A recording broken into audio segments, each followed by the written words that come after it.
오늘 욥기의 말씀을 통해서 이 환난의 시대에, 또 이 재난의 시대에 우리는 하나님 앞에서 어떻게 살아야 되는가에 대하여 좀 집중하고자 합니다.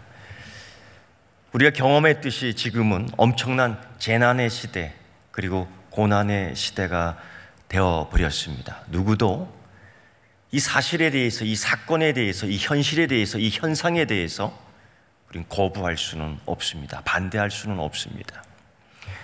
사람들이 거마다 이 전염병의 시대, 이 재난의 시대, 또 헤어짐의 시대, 심지어 죽음의 세대가 되어버린 이때에 우린 다 겁에 질려 있고 두려움에 떨고 있는 것도 사실입니다.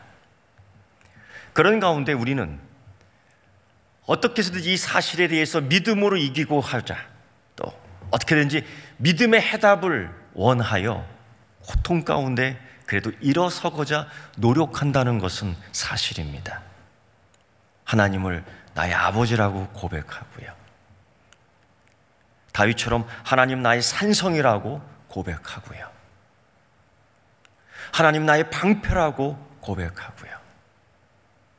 그럼에도 불구하고 하나님 왜 이 고난을 허락하셨습니까? 하나님, 왜 내게 이러한 고난이 오는 겁니까? 하나님은 무슨 뜻이 있겠지요? 이러한 질문들을 해 나갑니다. 그만큼 믿음으로 이기고자 하는 우리의 노력이요, 우리의 믿음의 표현입니다. 근데 여러분, 그러면서도 마음 한편에서는 실망이 오고, 마음 한편에서는 때로 좌절도 되고,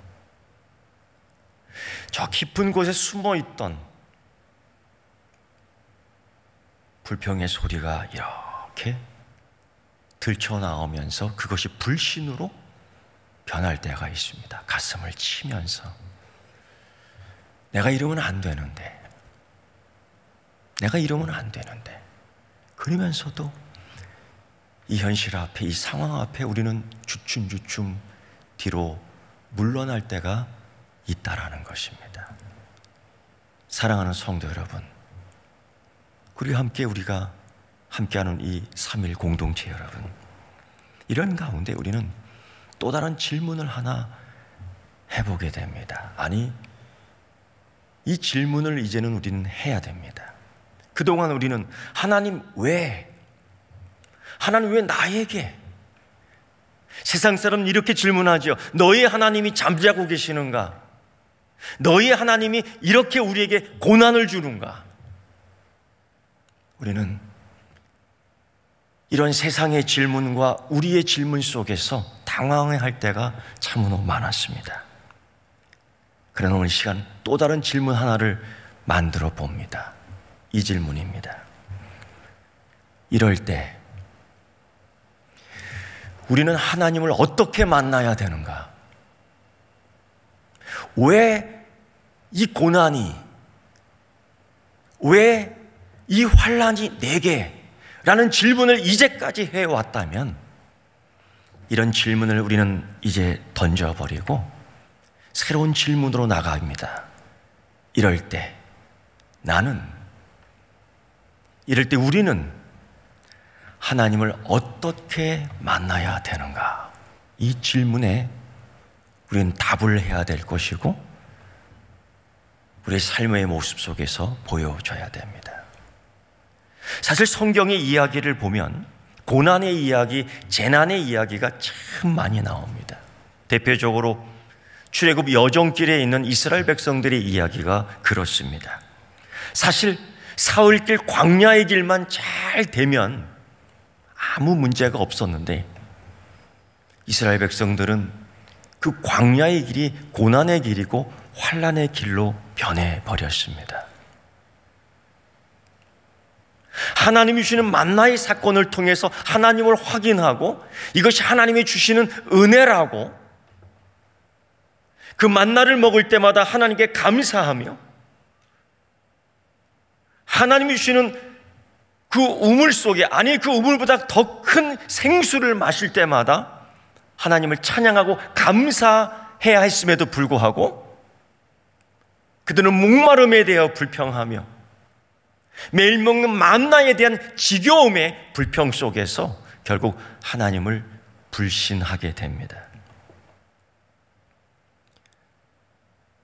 그 사울길 여정, 아니지 40일 광야 속에 분명히 하나님의 은혜가 있었고 하나님의 지키심이 있었고 하나님의 돌보심이 있었고 하나님의 인도하심이 있었고 하나님의 강건하심이 있었고 하나님의 승리하게 하심이 있었음에도 불구하고 그들은 하나님에 대한 기쁨, 하나님에 대한 감사, 하나님께 드리는 영광, 그런 것이 전혀 없었다는 거예요. 아마 우리 시대에도 그런 모습이 아닐까요?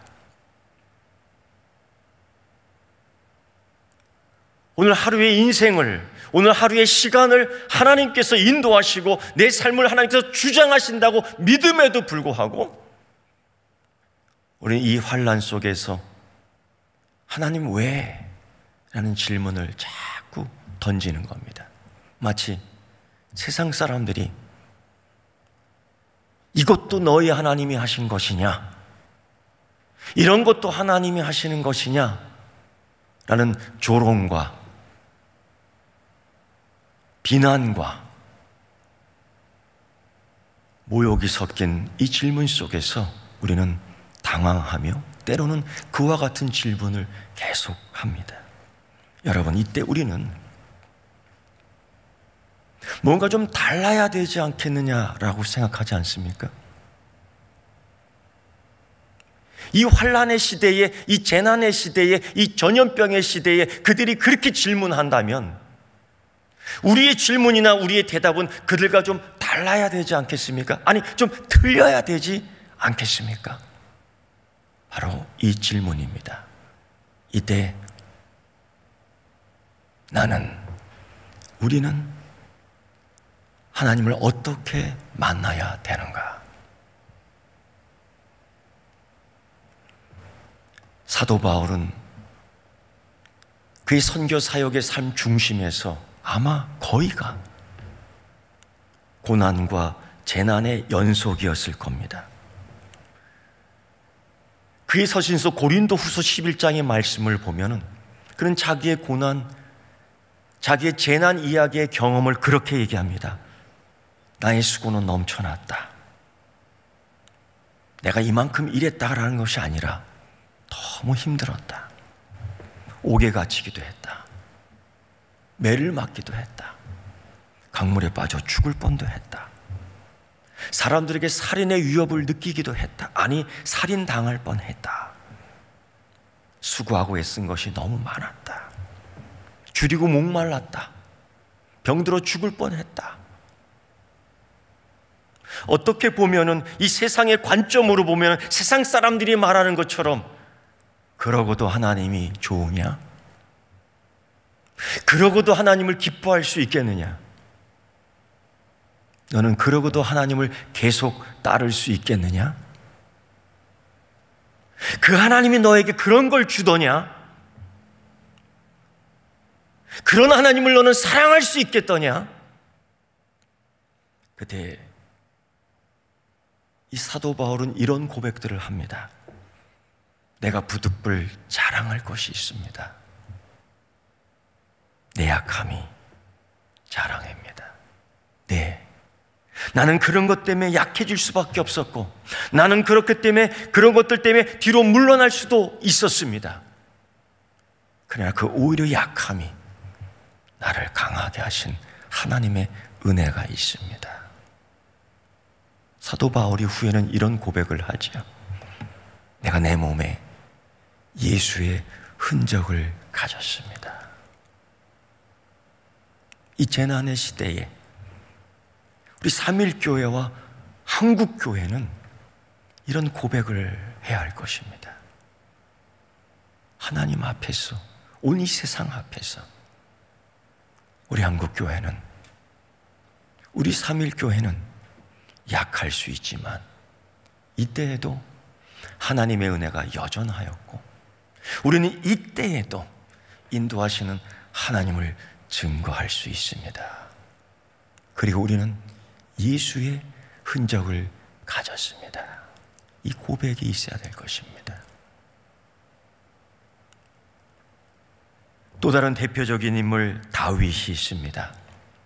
그는 평생에 대적들이 있었고 원수들이 있었고 그를 죽이려는 하는 자들이 있었고 심지어 아들마저도 그를 반역했으니까요.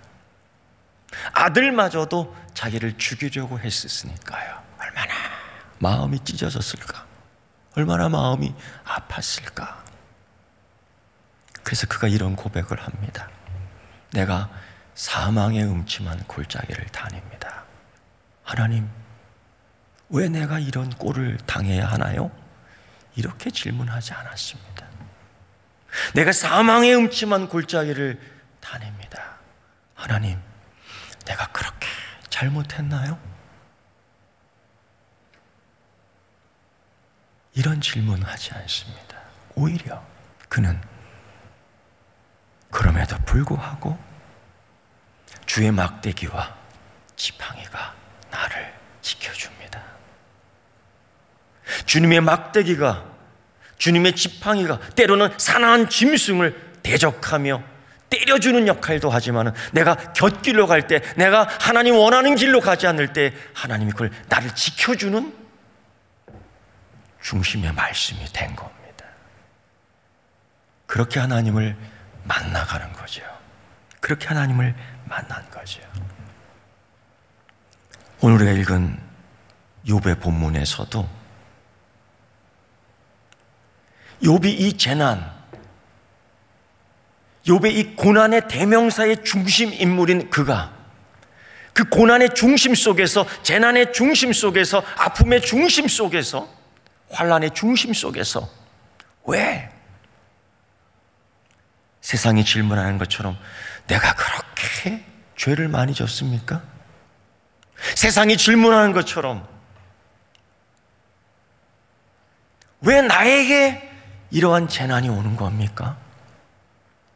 이런 질문하지 않고 그는 이럴 때에 내가 하나님을 어떻게 만나야 되는가?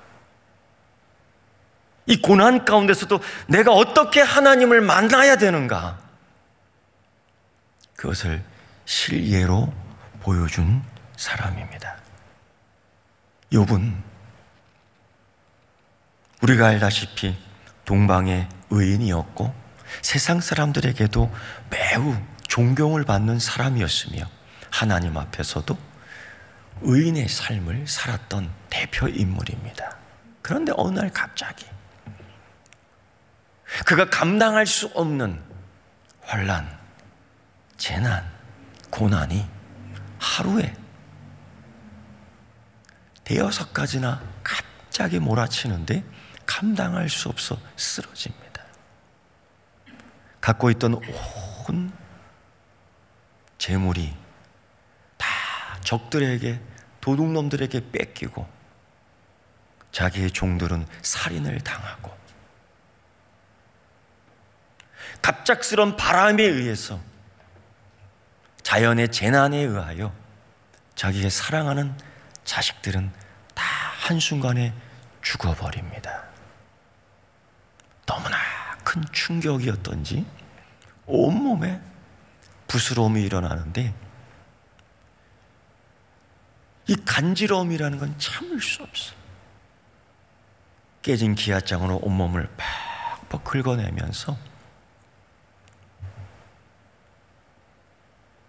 그가 이런 고백을 하지요.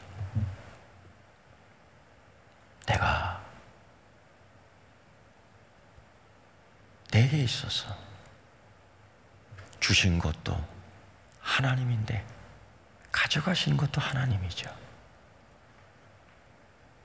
축복해 주시는 것도 하나님인데 화를 주시는 것도 하나님이죠.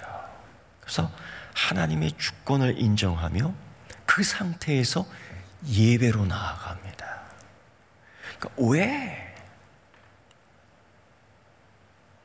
그의 세 친구가 있습니다. 그의 세 친구는 모두 이 욥을 향해서 왜라는 질문을 해요. 네가 범죄했기 때문이야. 너에게 분명히 잘못이 있었을 거야. 너에게 실수가 있었을 거야. 인과응보라는 게 그런 거 아니겠어요? 그런 것들 때문에 우리는 실망하고, 그런 것들 때문에 두려워하고, 그런 것들 때문에 좌절하고, 그런 것들 때문에 통곡할 때가 더 많아요. 그런데 이 욥은 그 참기 힘든 고통 속에 기아짜로 온몸을 긁으면서 내가 하나님께 예배드린다라는 거죠. 주신이도 하나님이시며 가져가시니도 하나님이시며 내가 입술로 범죄하지 아니하고 하나님께 예배를 드리겠습니다. 하나님을 어떻게 만나야 되느냐에 실제 예를 보여주는 거예요. 그 모습을 바라보고 있던 그 부인이 충격을 또 받는 것 같습니다. 여보, 미쳤어요. 물론 성경에는 미쳤어요라는 이야기는 없어요. 우리가 그 상황을 이해해야 되는 거예요. 제정신이에요. 차라리 하나님 욕하고 죽으세요. 그 환경 속에서 정신 실성한 여인의 표현을 하자면 여보, 미쳤어요. 차라리 하나님 욕하고 뒤져버리세요. 이런 표현이죠. 이게 여러분 일반적인 우리들의 반응이 아닐까요? 출애굽 여정 속에서도 계속 나온 왜라는 질문. 왜 하나님이 이렇게 하시는 거예요? 하나님 이렇게 하시는 이유가 뭡니까? 우린 계속 이런 질문만 던지는 거죠. 하나님 왜 40년 동안 뺑뺑 돌려야만 됩니까? 온 세계의 이 질병을 통해서 수많은 사람들이 죽어가는데 하나님이 생명을 사랑하시지 않습니까? 하나님의 사랑의 근본은 사랑 아닙니까? 하나님 사랑이시라고 말씀하지 않으셨습니까? 왜? 이런 세상 사람들과 똑같은 질문들을 하며 그러나 믿음으로 이겨나가길 원하지만은 견딜 수가 없는 거예요. 이 두려움과 이 환난 속의 아픔 속에서 우리는 견딜 수가 없는 겁니다. 오늘 이 욥의 부인의 삶도 이해할 수 있어. 이해할 수 있어요. 오죽했으면 그렇게 얘기했을까? 하나님을 욕하고 죽어버리라고. 위로해주는 사람이 없죠. 격려해주는 사람이 없죠. 조롱이 더 많고 비난이 더 많은 이 세대에 우리 교회는, 한국 교회는 또 다른 하나의 질문, 이때에 우리는 하나님을 어떻게 만나야 되는가 질문을 계속 해야 되는 거예요. 부인의 악담에 주저하지 않고 그는 그렇게 고백합니다. 입술로 하나님 앞에 범죄하지 않겠다. 이런 질문을 통해서 하나님 어디 계십니까? 이런 질문을 통해서 나에게 왜 이러십니까? 이런 질문을 통해서 내가 하나님께 뭘 잘못했습니까? 이런 질문을 통해서 제가 미우십니까? 하나님 마음 바꾸셨습니까? 이런 세상적 질문이 아니라 욥은 내가 하나님 앞에 범죄하지 않겠습니다. 여러분, 우린 그동안 이러한 시대, 이러한 환난, 이러한 재난에 많은 시간을 보내면서 사실 이러한 질문을 많이 했어요.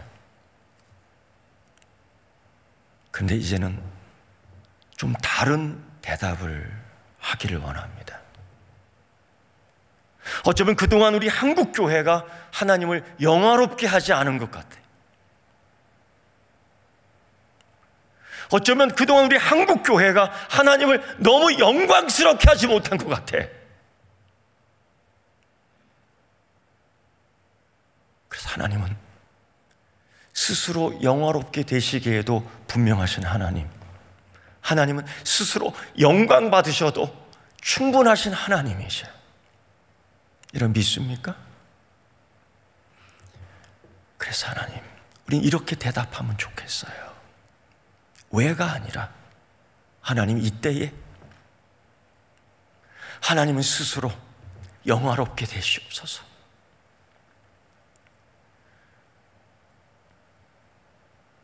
이 세상이 때로는 우리가 하나님을 영화롭게 하지 못하고 하나님께 영광 돌리지 못한 것들을 성찰하며 하나님, 이때에 이 일을 통해서 하나님 영광 받으시옵소서. 우린 이렇게 하나님을 만나야 될 줄 믿습니다. 욥이 그렇게 하는 거예요. 내가 하나님께 복을 받았은즉 화도 받지 아니하겠느냐. 이 모든 일에 욥이 입술로 범죄하지 아니하였다. 그는 옷도 찢었습니다. 그는 머리도 다 밀어버렸습니다. 슬픔을 표현하는 거죠. 그러나 하나님 앞에서 슬퍼하며 주신 이도 하나님이시며 가져가시는 하나님이시며 그 하나님의 주권을 인정하며 그는 또다시 한 단계로 나아가며 하나님을 이렇게 만납니다. 이르되 내가 모태에서 알몸으로 나왔은즉 또한 알몸이 그리로 돌아갈지라. 주신 이도 하나님이시며 가져가시는 거두신 이도 하나님이시며 여호와의 이름이 찬송을 받으실지어다. 욥의 고백입니다. 이 상황에서 찬송이라고요? 우리는 왜라는 질문만 계속했어요. 하나님, 왜 내게 이러한 고난을, 하나님 왜 내게 이러시는 겁니까? 하나님, 이 세상에 대해서 왜 이러시는 건데요? 사실은 이게 고난의 의미를 찾고자 하는 우리의 몸부림이기도 하지만은 이 고난을 이해하기 위해서 질문하는 자녀의 질문이기도 하지만, 그러나 지금 이때 우리는 이 질문에 더 뛰어넘어 내가 이때, 내가 이럴 때에, 내가 광야에 있을 때에, 내가 병실에 있을 때에, 내가 재난에 있을 때에, 내가 환난에 있을 때에 내가 하나님을 어떻게 만나야 되느냐. 그는 그때 하나님을 찬송합니다. 하나님, 이 일을 통하여 영화롭게 되시옵소서. 하나님, 이 일을 통하여 꼭 영광 받으셔야만 됩니다. 그동안 한국교회가 하나님을 영화롭게 하지 못했습니다. 그동안 나는 하나님께 영광 드리지 못했습니다. 이 욥의 고백입니다. 여러분, 이 환난과 고난의 시험 속에 욥의 대처 능력을 보십시오.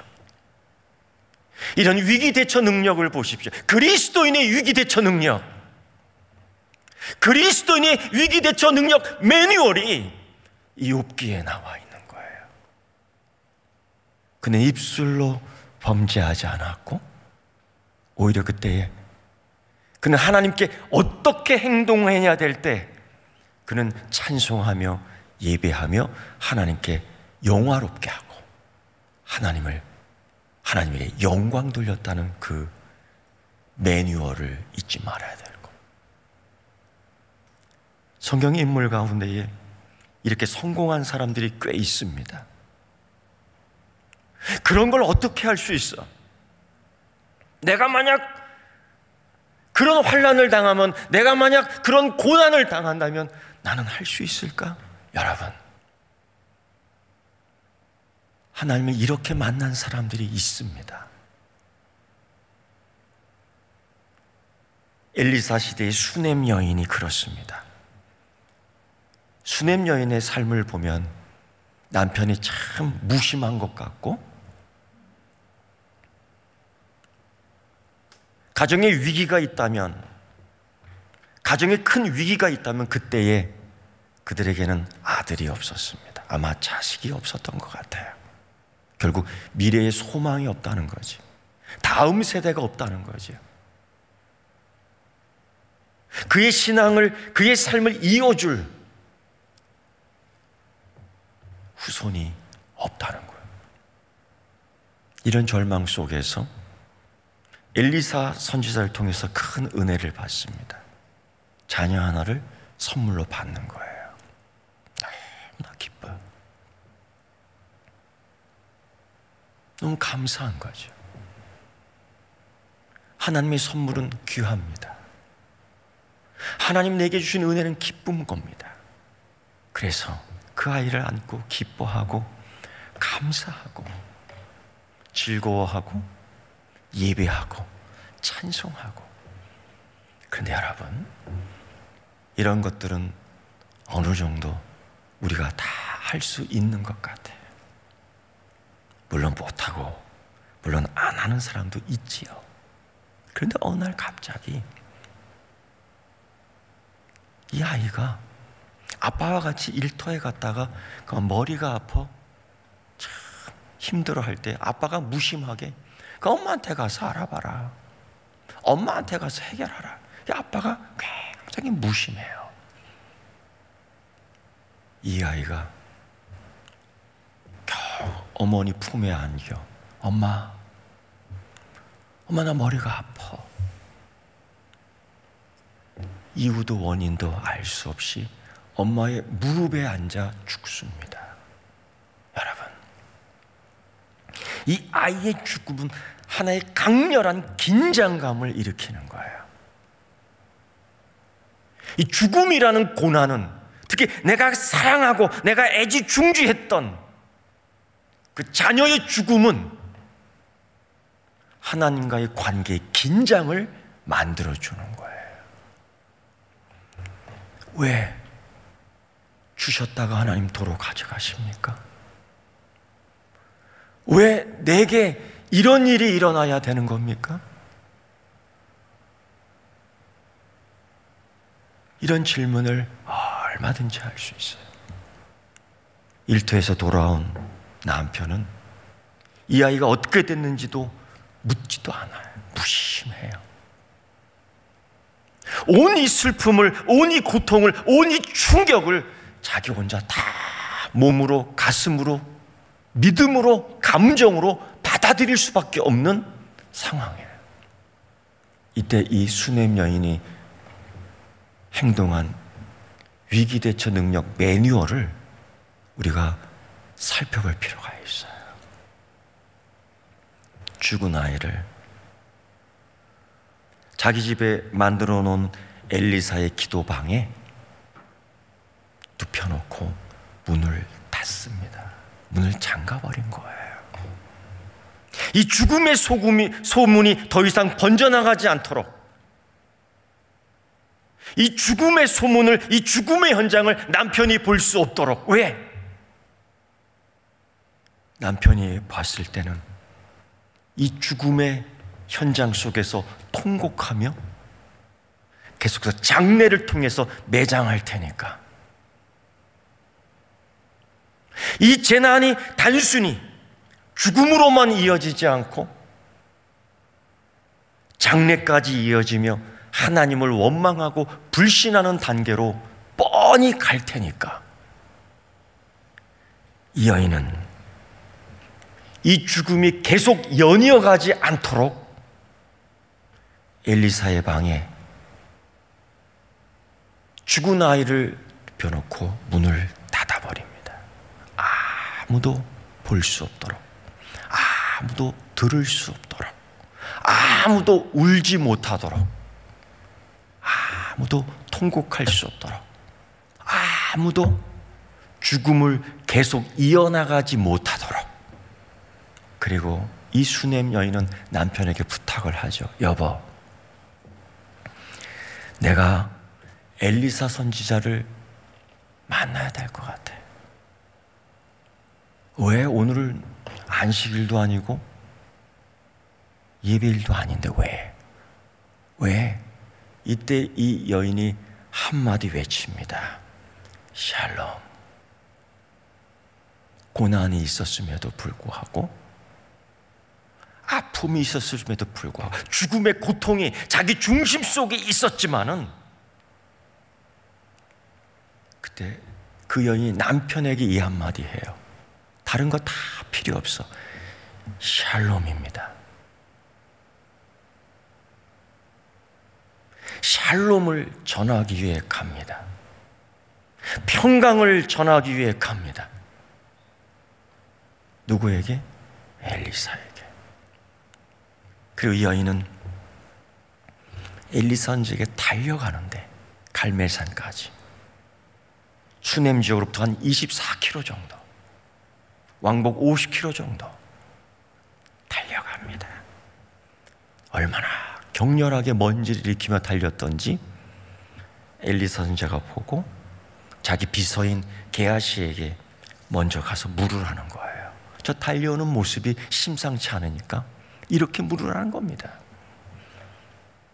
너희 남편이 샬롬하냐? 네가 샬롬하냐?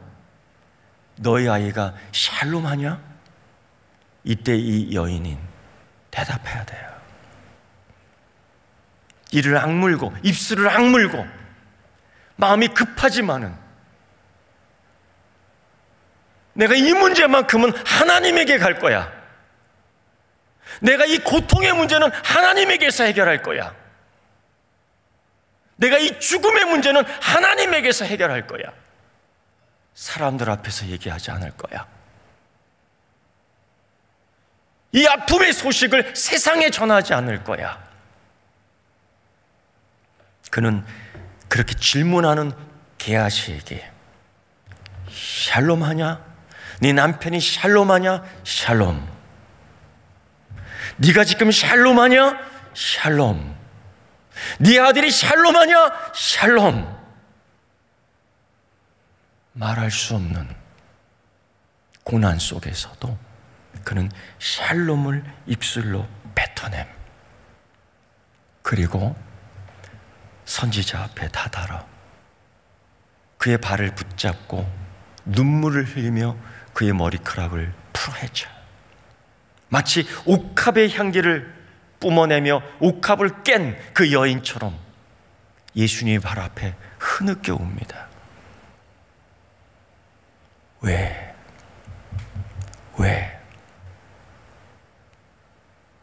이렇게 출발을 합니다. 왜?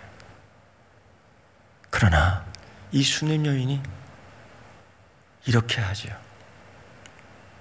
하나님의 선물이니까요. 하나님의 선물이니까요. 욥과 마찬가지로 하나님의 주권이니까요. 이 수넴 여인은 하나님의 사람 앞에서 나아가 자신의 고통과 슬픔을 이야기합니다. 그러나 하나님의 은혜는 잊지 않아요. 그 와중에서도, 그 가운데서도 하나님의 것이니까요. 하나님의 선물이니까요. 하나님의 은혜니까요. 그래서 그 입술 속에서 입술로 범죄하지 않고 원망하지 않고 고통하지 않고 샬롬입니다. 샬롬입니다. 샬롬입니다. 3번 반복하고 엘리사를 자기 집으로 다시 모시고 와요. 그리고 엘리사는 그 방으로 들어가 문을 닫아버립니다. 똑같은 거죠. 이 죽음의 소식, 그로 인한 슬픔, 그로 인한 고통, 그로 인한 애통, 그로 인한 환난, 그로 인한 원망, 하나님에 대한 원망 말이에요. 불신. 이 모든 것들이 오고 가지 못하도록 문을 닫아버리는 거예요. 수넴 여인도 문을 닫았지만은 엘리사도 문을 닫으며 그 아이를 살려냅니다. 하나님께서 구하시는 제사는 상한 심령이에요. 하나님, 상하고 통회하는 마음을 주님 멸시하지 않습니다.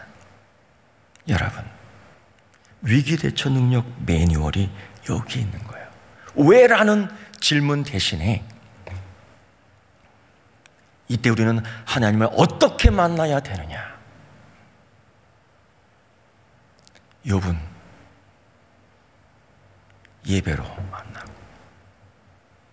욥은 입술로 만나 죄를 범하지 않으며 감사로 만나고, 이 수넴 여인은 샬롬으로 만납니다. 여러분,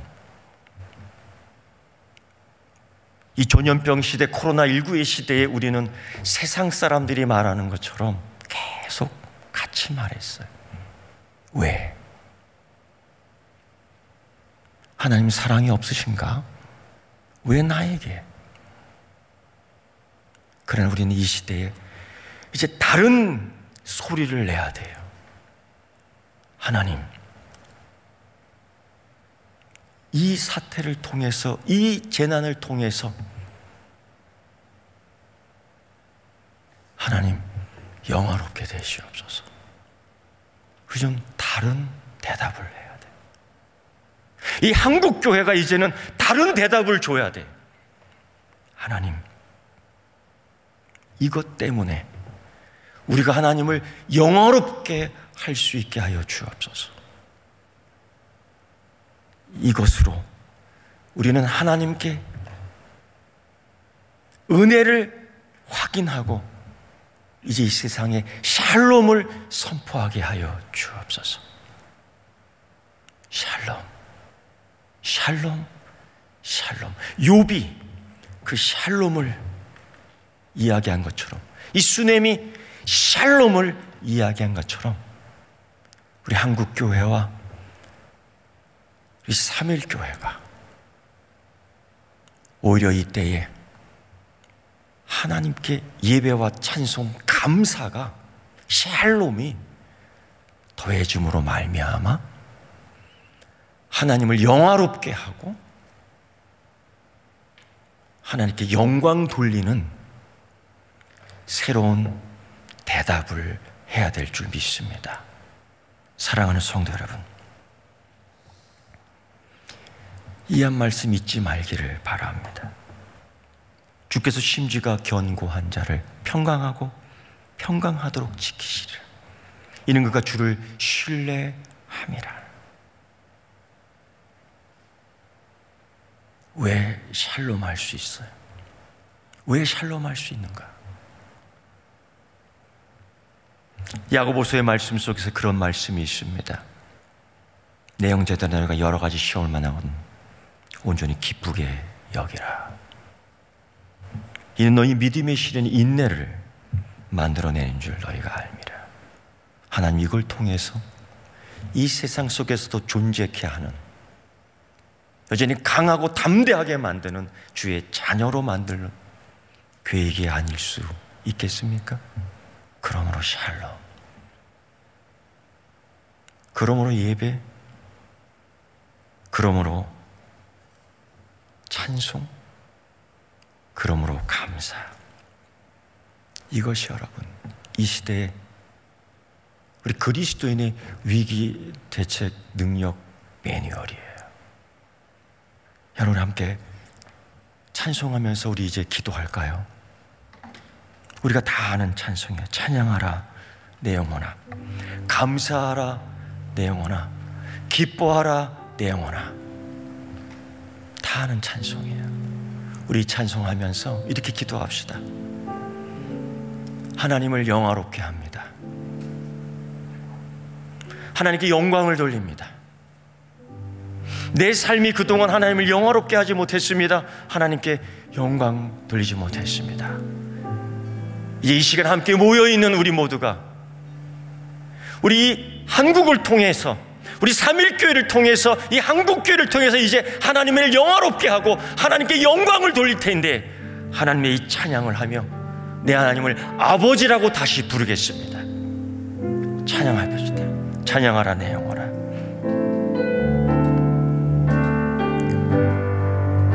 다 같이 함께 찬양하라 내 영혼아,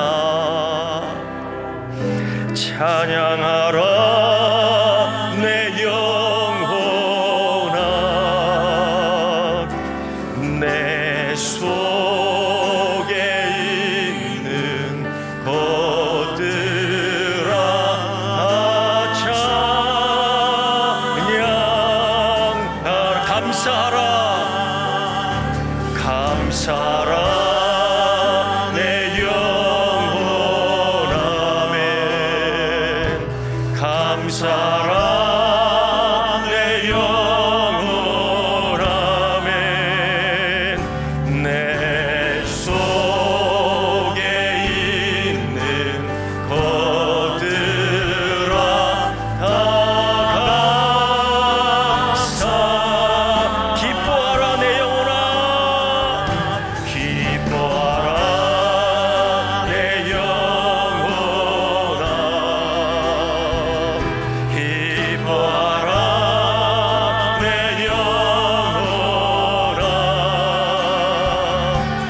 내 속에 있는 것들아 다 기뻐하라. 이 시간 함께 기도합시다. 이 시간 다 함께 무릎을 꿇고 손을 올리며, 하나님, 나의 하나님 아버지, 나의 하나님 아버지, 내가 하나님을 영화롭게 하겠습니다. 나의 하나님, 내가 하나님께 영광을 돌리겠습니다. 이제 이 세상에 대해서 샬롬을 외치겠습니다. 하나님, 나의 삶을, 우리 한국교회의 삶을 통하여, 하나님 삼일교회의 이 전도 사역을 통하여 하나님 영화롭게 되시옵소서. 하나님 영광 받으시옵소서. 우리 주여 삼창하면서 기도하도록 하겠습니다. 주여, 주여, 주여. 하나님 영화롭게 되시옵소서. 하나님 영광 받으시옵소서. 하나님 삼일교회의 사역을 통하여, 전도 사역을 통하여 영화롭게 되시옵소서. 영화롭게 되시옵소서. 영광 받으시옵소서.